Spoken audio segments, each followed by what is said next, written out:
Hello दोस्तों, आज मैं आप लोग के लिए एक डॉप्ट क्वेश्चन लेकर आया हूं जो पिछले सेट 34 में कुछ गड़बड़ हो गई थी। ठीक है, उसके लिए सबसे पहले तो आप लोग से मैं माफ़ी मांगना चाहता हूं कि गलती हुई है, तो आप लोग भी ऐसा एग्ज़ाम में गलती ना करें। तो थोड़ी सी मिस्टेक हुई है, ज़्यादा मिस्टेक नहीं हुई है, फार्मूला की बस हेर फेर की बात। यहाँ पर आपको बता दो कि दिक्कत क्या हुई थी कि ये क्वेश्चन नंबर 2 की बात है, सेट 34 की। ठीक है ना, ये आपका बोल रहा है कि the number of unused state in 4 bit ring counter is. तो आपका रिंग काउंटर की बात कर रही है और मैंने जो वहाँ पर फार्मूला लगाया वो जॉनसन काउंटर की लगा दी है। ठीक है ना, तो वहाँ पर वो गलत है, जॉनसन काउंटर की नहीं लगेगी। ठीक है ना, तो वहाँ पर आपका रिंग काउंटर दिया हो तो रिंग काउंटर की फार्मूला लगेगी, जो आपका होता है 2n-n। ठीक है, तो आपका यहाँ पर वैल्यू दे दिया है 2n मतलब 4 - 4, तो इक्वल टू यहाँ पर वैल्यू आपका आ जाएगा 12। तो 12 आपका अनयूज्ड स्टेट हो जाएगी, इसलिए आंसर यहाँ पर बी करेक्ट होता है। ठीक है, और वहाँ पर मैंने फार्मूला को यूज किया था 2n-2n। तो 2n जो ये फार्मूला है 2n-2n, ये फार्मूला आपका जॉनसन काउंटर का है, जो आपकी आंसर 8 निकल कर आया था, जो गलत है। तो आप इस तरह से गलती अपने एग्जाम में नहीं करिएगा। तो मैंने जो किया वो आपके सामने मैंने बता दिया, ताकि आप आगे चलकर इस तरह की गलती ना करें। ठीक है, और ये जो आपका क्यों होता है, ठीक है ना, तो मैं अभी इसके लिए भी आपको बता दूं, थोड़ा सा टिप्स दे दूं कि ये क्या होती है कि 4 बिट जो यहाँ पर यूज हो रही है, वो 4 बिट यूज होने के बाद फिर से मतलब 4 क्लॉक के बाद आपकी जो भी डेटा शिफ्ट होती है रिंग काउंटर में, वो फिर से रिपीटेबल हो जाती है। जब रिपीटेबल होती है तो उसको किसी भी तरह का यूज नहीं होता है। तो 4 क्लॉक के बाद जितने भी डेटा आ रही है वो सारे का सारा अनयूज में चला जाता है। तो 12 बिट आपका यहाँ पर अनयूज हो जाता है और 4 बिट ही यूज होता है। ठीक है, उसी तरह से जॉनसन काउंटर की बात करें तो जॉनसन काउंटर में 8 बिट के बाद या 8 क्लॉक के बाद डेटा फिर से रिपीट होना शुरू हो जाता है। तो कहने का मतलब कि जो भी डेटा फिर से रिपीट हो रहा है तो वो अनयूज स्टेट में चला जाता है, और जो डेटा ऑलरेडी पहले से आ चुका है तो वो यूज स्टेट होती है। तो वहाँ पर आपका आंसर 8 हो जाता है जॉनसन काउंटर के अकॉर्डिंग, और रिंग काउंटर के अकॉर्डिंग आपका यहाँ पर आंसर हो जाएगा 12। ठीक है, तो आपका दोनों काउंटर से यदि क्वेश्चन पूछ दिया जाए तो आप वहाँ पर इजीली बना लीजिएगा। ठीक है, तो इस तरह का डॉट है और कोई पूछता ही है डॉट को, तो आप भी क्वेश्चन को एराइज करिए। कहीं पर किसी भी तरह का परेशानी आता है तो मैं उसे सोल्व करने के प्रयास करूँगा। और चलते हैं फिर से अपने वीडियो 36 को शुरू करते हैं। ठीक है,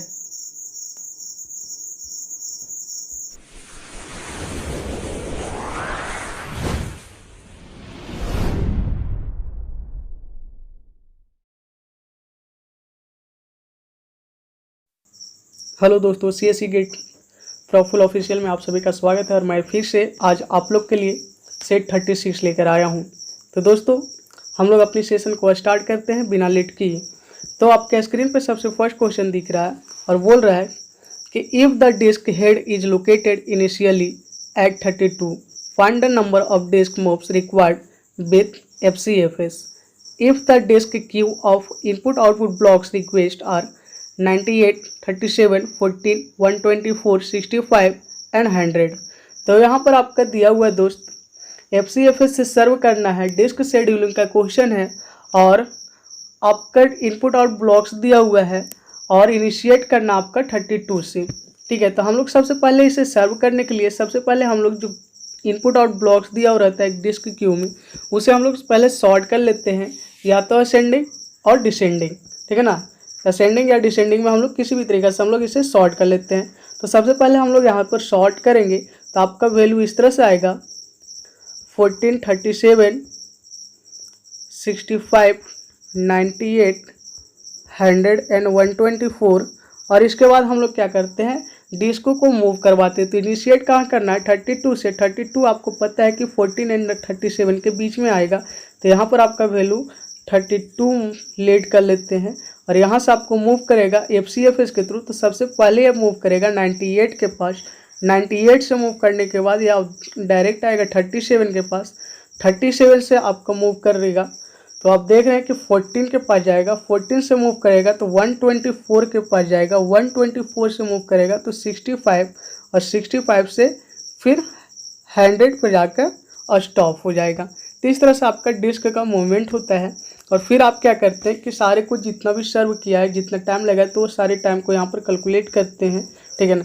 तो यहाँ से आपका 98 माइनस 32 करिएगा तो वैल्यू आपका आ जाएगा 66, और फिर उसके बाद 98 माइनस 14 करिएगा, यहाँ से यहाँ की बीच की जो भी डिस्टेंस है या टाइम लगा, ठीक है ना, उसका आप फाइंड आउट करिएगा। तो इस यहाँ पर वैल्यू आ जाएगा 84। फिर अगेन आप 124 माइनस 14 करिएगा तो ये वैल्यू आज का आ जाएगा 110, और फिर आपका 124 से 65 को माइनस करिएगा तो ये वैल्यू आपका आ जाएगा 59, और फिर फाइनली 100 माइनस 65 करिएगा तो ये वैल्यू आपका आ जाएगा 35।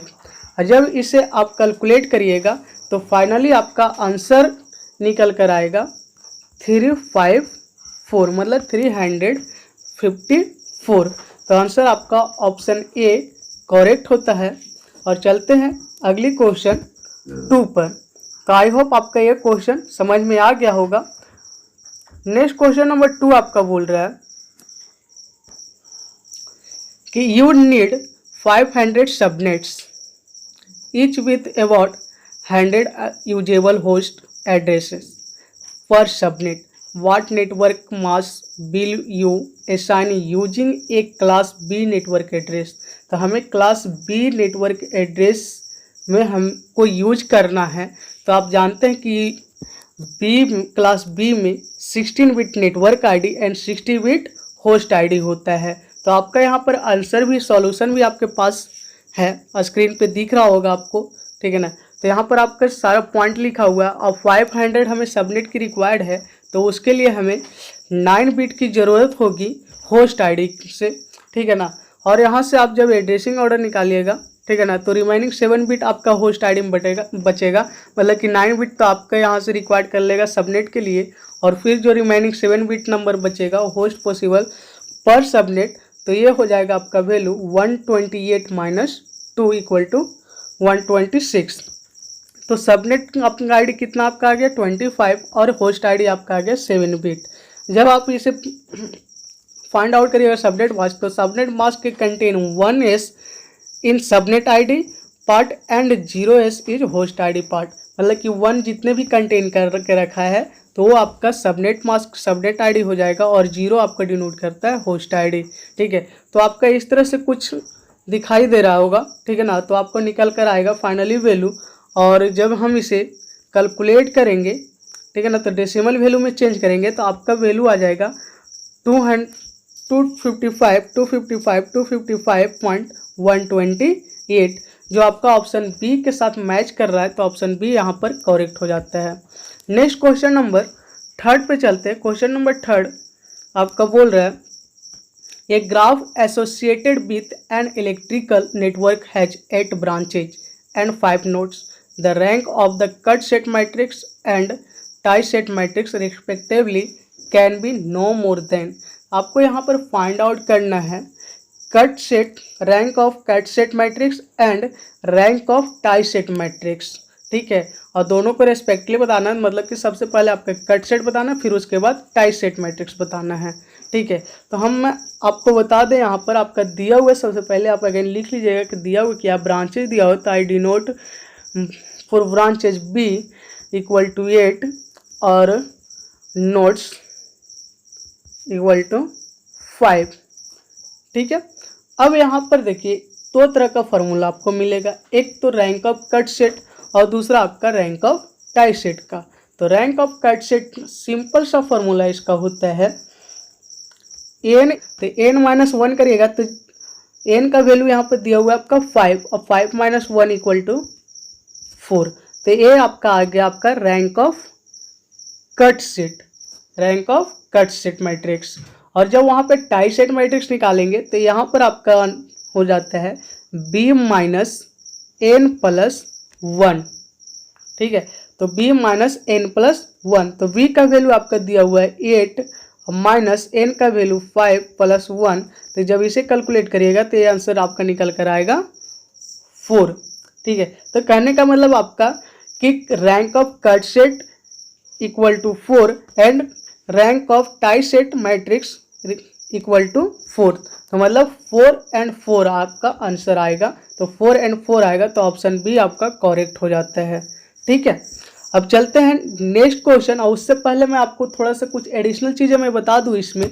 यदि यहाँ पर तो रैंक पूछा तो आपका रैंक ऑफ कट सेट तो n-1 और rank of tie set matrix तो b-n+1 हो गया। यदि यहाँ पर आपका order of tie set matrix पूछ दे या order of cut set matrix पूछ दे तो यहाँ पर क्या आएगा। ठीक है, तो उसके लिए कुछ नहीं करना है, जहाँ पे आपका n-1 है उसमें b को मल्टीप्लाई कर देना है, b के साथ मल्टीप्लाई कर देना है, तो ये आपका order of cut set matrix निकल जाएगा। और जहाँ पर b-n+1 है तो उसके साथ भी हम लोग b को मल्टीप्लाई कर देंगे, तो वहाँ पर आपका order of tie set matrix निकल कर आ जाएगा। ठीक है, नेक्स्ट क्वेश्चन नंबर 4 आपका बोल रहा है कि if 7 users who are participating in communication with each other, then number of keys that are required in public key cryptography and private key cryptography are respectively। ठीक है, तो यहाँ पर आपको बताना है पब्लिक की क्रिप्टोग्राफी एंड प्राइवेट की क्रिप्टोग्राफी क्या होगा जब 7 यूजर पार्टिसिपेट करेगा कम्युनिकेशन के लिए एक दूसरे से। तो ठीक है ना, तो आपको की बताना है यहाँ पे पब्लिक की क्रिप्टोग्राफी में कितने की का यूज करेगा और प्राइवेट की क्रिप्टोग्राफी में कितने की का यूज करेगा। तो मैं ये बता दूं कि यदि पब्लिक की क्रिप्टोग्राफी में number of n users are willing to participate, मतलब कि नंबर ऑफ n पार्टिसिपेट कर रहा है कोई भी यूजर, तो वहाँ पर की ज़रूरत होती है इन पब्लिक की 2n पब्लिक की। वहीं पे बात करें प्राइवेट की तो प्राइवेट की हो जाती है आपकी n इंटू n-1। अब यहाँ पे वैल्यू पुट कर दीजिए, तो n की वैल्यू यहाँ पे यूजर को डिनोट कर रहा है, तो n की वैल्यू यहाँ पे 7 है, और 7 को जब यहाँ पर पुट करेंगे तो 2 इंटू 7 इक्वल टू आपका आंसर आएगा 14, और प्राइवेट की आपका आ जाएगा 7 इंटू n इंटू n-1/2 होगा। ठीक है ना, तो यहाँ पर आपका वैल्यू आ जाएगा n-1 इंटू 6/2, और इसे आप कैंसिल आउट करिएगा तो ये फाइनली आपका आंसर आ जाएगा 21। तो यहाँ पर ऑप्शन डी आपका करेक्ट होता है, ऑप्शन डी के साथ मैच कर रहा है आपका आंसर, तो ऑप्शन डी आपका करेक्ट होता है। चलते हैं नेक्स्ट क्वेश्चन नंबर 5 पे। क्वेश्चन नंबर 5 आपका बोल रहा है the resonant frequency of the circuit shown below is. आपका सर्किट यहाँ पे दिखाया गया है, और इस सर्किट में आपको बताना है कि क्या आंसर आने वाला है, और भी रिजोनेंट फ्रीक्वेंसी की बात कर रहे हैं कि रिजोनेंट फ्रीक्वेंसी क्या होगी। ठीक है, तो आप बताइए, यहाँ पर आपका आंसर भी यहाँ पर है, सॉल्यूशन भी आपके सामने आपका दिया हुआ है। तो ये वाले जो वैल्यू है इसे यहाँ पे लेट कर लिया Z1, और इस वैल्यू को आपको लेट Z2, और दोनों एक दूसरे का पैरेलल है। ठीक है, तो Z1 का जब वैल्यू निकाला तो आपका यहाँ पर इस तरह से आंसर आया J8 omega plus 1/J² omega.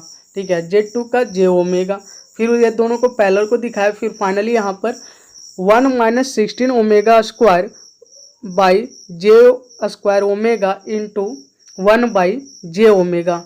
ठीक है, फिर बाई आपका यहाँ पर बाई को डिनोट किया है, फिर उसके बाद 1 - 16 omega square by J² omega plus 2/J omega. ठीक है ना, और उसे जब आप कैलकुलेट करिएगा तो फाइनली आंसर आपका इस तरह से आएगा। उसमें भी आपको डिनोट किया है कि इक्वेटिंग इमेजिनरी पार्ट टू 0, मतलब कि जितने भी इमेजिनरी पार्ट है वो क्या हो जाएगी, 0 हो जाएगी। तो फाइनली आंसर आपका इस तरह से आएगा, और वहाँ पर ओमेगा का वैल्यू आ जाएगी 1/4 रेडियन पर सेकेंड। तो 1/4 रेडियन पर सेकेंड मीन्स 0.25 रेडियन पर सेकेंड। तो ये डी के साथ मैच कर रहा है, तो यहाँ पर आंसर आपका डी हो जाएगा। ठीक है, तो आई होप आपको ये चीज़ समझ में आ गया होगा। नहीं समझ में आया तो आप वीडियो को पॉज करें और आराम से फिगर को देखें और इसे समझने की कोशिश करें। चलते हैं नेक्स्ट क्वेश्चन नंबर 6 पे। क्वेश्चन नंबर 6 आपका बोल रहा है the height of a tree is the length of the longest route to leaf path in it, the maximum and minimum number of nodes in a binary tree of height 5। मतलब कि आपका binary tree का height दिया हुआ है 5 और यहाँ से आपका बताना है maximum and minimum number of nodes. ठीक है, तो ये इक्वल टू दिया हुआ है 5 और यहाँ से मैं आपको मैक्सिमम एंड मिनिमम की बात जब कर रही है तो यहाँ पर आपका वैल्यू निकल कर आता है मैक्सिमम फॉर मैक्सिमम। तो मैक्सिमम के लिए आपका वैल्यू यहाँ पर आएगा 2⁻h + 1 - 1। और मिनिमम की बात किया जाए तो मिनिमम आपका होता है h + 1। तो यहाँ पर आपका h का वैल्यू क्या है 5 है, तो 5 का वैल्यू रखिएगा तो 2⁻6 - 1, तो 2⁻6 - 1 = 63 एंड h + 1 मतलब 5 + 1 = 6। ठीक है, तो 63 और 6 आपको कहाँ पे मैच कर रहा है, तो ऑप्शन ए के साथ मैच कर रहा है, तो यहाँ पर 6 का आंसर सिंपली आपका हो जाता है ए। चलते हैं नेक्स्ट क्वेश्चन नंबर 7 पे। क्वेश्चन नंबर 7 आपका बोल रहा है consider the following C fragment for int x = 0, x <= n और x++ which type of error detected by the C compiler for the above code। आपको यहाँ पर बताना है कि जो कोड दिया हुआ है इसमें से कंपाइलर क्या एरर दे सकता है, किस तरह का एरर दे सकता है। तो यहाँ पर कंपाइलर जब कंपाइल करेगा तो यहाँ पर देखिए सारा चीज़ लेक्सिकल में क्या करता है, टोकन्स में आपको चेंज कर देगा। सिंटैक्स में जाएगा तो वहाँ पर देखेगा कि भाई कॉमा वगैरह तो सारा चीज़ सही है, चलो यहाँ पर भी सही है।